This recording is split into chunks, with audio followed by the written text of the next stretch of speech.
रावलपिंडी की मकामी अदालत में 9 मई वाक़यात से मुताल्लिक़ 12 मुकदमात में बुशरा बीबी की अबूरी ज़मानत पर फैसला महफूज कर लिया गया। तफसील जानते हैं, डॉन न्यूज़ के नुमाइंदे ताहिर नसीर हमारे साथ मौजूद हैं। ताहिर, बताइएगा क्या पेशरफ सामने आई है?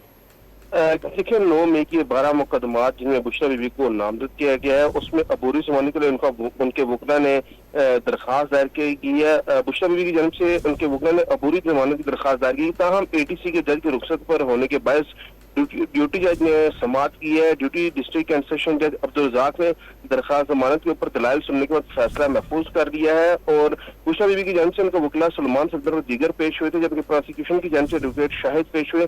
अदालत ने फरीकैन के दलाइल सुनने के बाद फैसला महफूज किया है। जो बुशरा बीबी के वकील है, उनका ये कहना है कि सियासी बुनियादों पर यह मुकदमा बनाया गया है और झूठे मुकदमात बनाकर बुशरा बीबी को नामजद किया गया है।